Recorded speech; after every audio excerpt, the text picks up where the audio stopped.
Today on Sports Central, we're going over 5 reasons why the Oregon Ducks will make it to the college football playoff in the 2020 through 21 season. And once again, these are going to be 5 reasons. They'll be in no particular order.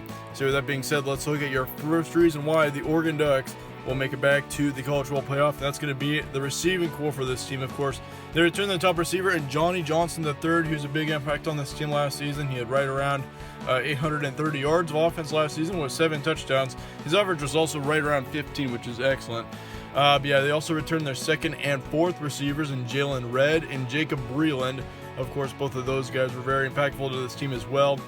Their only loss on this receiving core is actually going to be Juwan Johnson. He was their third receiver last season, and obviously, he only had 460 yards, but he still had a decent impact on this team, so it will be a bit of a loss. But you also got to consider this team is bringing in, I believe, a couple of 4-star receivers, and we'll get into more about that in a second. But they returned second and fourth receivers, Jalen Redd and Breland. Jalen Redd had just right around 475 yards with 9 touchdowns, and his average was 8.5.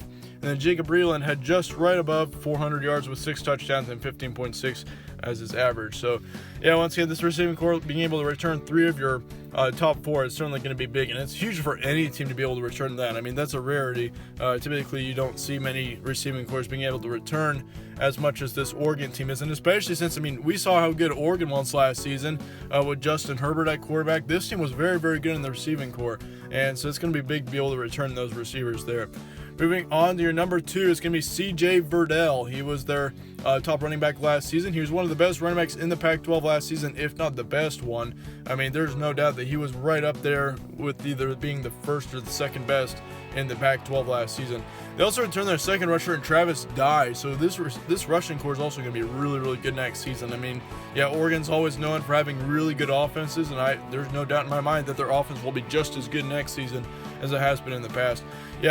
He's looking to be one of the best running backs in the nation heading into 2020. As you can see, last season, he had right around 1,300 yards of offense last season with 8 touchdowns and a 6.4 yard average. He was a very big impact on this team last season, and I expect that to be the same going into 2020 as well. Once again, this team has got a lot of talent and a lot of potential here. Travis Dye as well. This rushing core just over 2,000 yards of total offense. And Travis Dye, of course, he's a good example of that too. 800 yards of offense last season with a touchdown and a 6.7 yard average. So, both of these running backs are really good. I expect C.J. VERDELL to have a really good career in the NFL.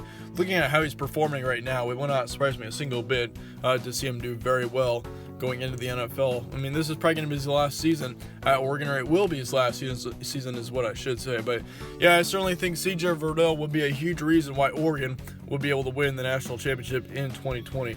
Moving on to number 3, it's going to be the linebackers for Oregon. They return the majority of their linebacking core from the 2019 season. They did lose 2 starters, so that's going to be a big impact there. But once again, being able to return your other starting linebackers as well as a good part of your backup part of your linebacking core, it's going to be huge for Oregon.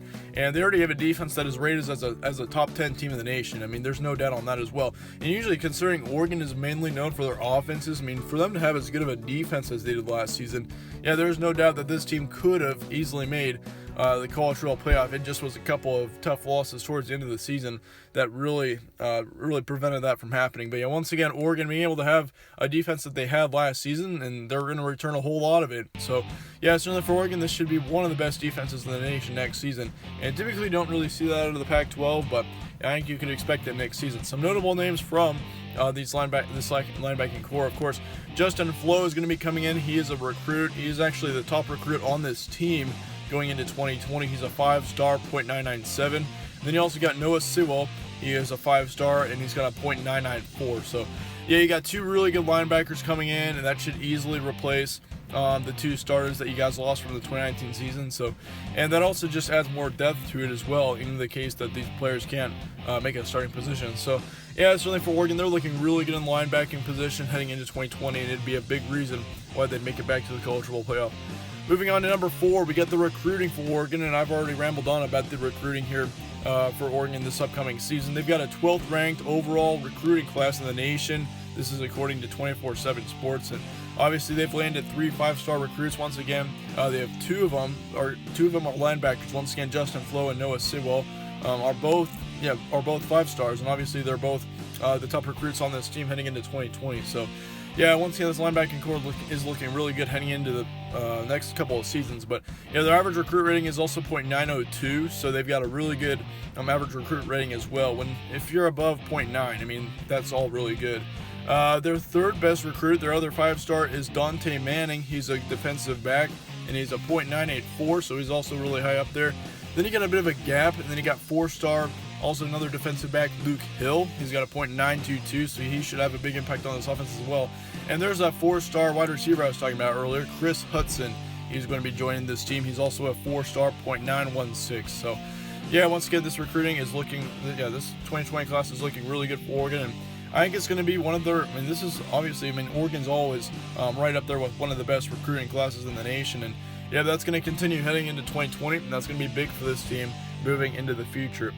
Moving on to your number 5 reason, it's going to be the secondary depth, and we've already talked about the linebackers on this defense. Now we're going to talk about the secondary, and this defense was rated as a top 10 in the nation last season once again, and considering they're going to have a really good linebacking core, that should really lead to a great secondary as well. They only lose one in the secondary. They've got a 5-star defensive back and a high 4-star defensive back also coming in once again. We just talked about them. Those are Dante Manning and Luke Hill.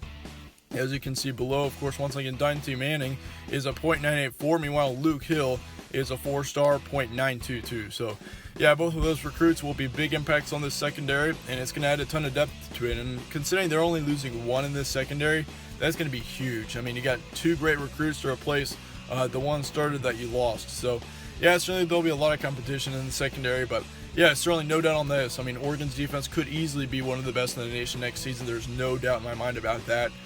Looking at how much talent that this defense has and looking at how good the linebackers are. This defensive line, I didn't put them on this list because they are losing, I believe, 3 starters. So the defensive line is really the only reason why this Oregon defense wouldn't be very good. But honestly, looking at the secondary and the linebackers, yeah, this team definitely has potential to be one of the best in the nation. Possibly, I'd go so far to say they could be a top 5 defense in the nation. And yeah, usually Oregon doesn't really see that as much, but I think that's very possible next season. I think this defense, once again, is looking really, really good heading into 2020. So, yeah, with that being said, that about wraps up my 5 reasons why Oregon will go on to the College Football Playoff and win the national championship in the 2020 season. If you enjoyed this video, be sure to slap a like on it. Be sure to subscribe as well. I'd really appreciate that. But thank you all for watching once again. Stay tuned for more from All Sports Central, and we'll see you all later.